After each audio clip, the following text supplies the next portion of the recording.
지난해 사상 최대 이익을 거뒀던 대한항공과 아시아나항공이 올해는 1분기부터 실적 급락 위기에 놓였습니다. 유가 상승세가 이어지는 데다 중국의 사드 보복 여파까지 나타났기 때문입니다. 강은혜 기자의 보도입니다. 대한항공과 아시아나항공이 올해 1분기 유가 상승에 중국의 사드 보복 직격탄까지 더해져 암울한 성적표를 받을 것으로 보입니다. 우선 중국이 한국행 여행상품 판매를 중단하는 등 사드 보복 조치를 본격화하면서 여객 매출에 타격을 입었습니다. 방한 금지가 시작된 지난달 15일부터 5일 동안 인천공항 내 중국 노선 탑승객은 지난해보다 18% 감소했습니다.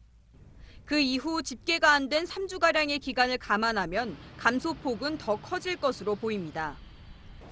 여기에 항공사의 순이익에 큰 영향을 미치는 항공유가가 작년보다 55% 이상 상승해 연료 비용 부담이 커진 점도 악재로 작용했습니다. 증권업계에서는 대한항공은 올해 1분기 매출 2조 9,500억 원, 영업이익 1,900억 원을 기록할 것으로 내다봤습니다. 지난해보다 매출은 3% 늘지만 영업이익은 40%나 줄어든 수치입니다. 아시아나항공 역시 매출은 작년보다 6% 증가한 1조 4,500억 원을 기록할 전망이지만 영업이익은 무려 74%나 감소해 92억 원에 그칠 것으로 예측됐습니다. 아시아나의 경우 계열사인 에어서울의 영업 손실까지 더해졌습니다.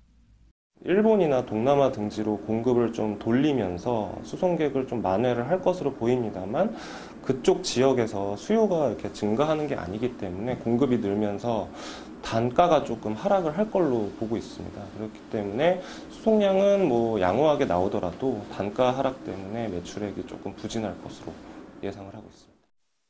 대한항공과 아시아나는 사드 여파로 타격을 입은 1분기 실적을 만회하기 위해 기존 중국 노선을 감축하는 대신 일본이나 동남아 등 신규 노선 확보에 주력한다는 계획입니다.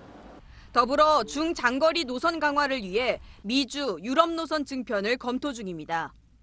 머니투데이 방송 강은혜입니다.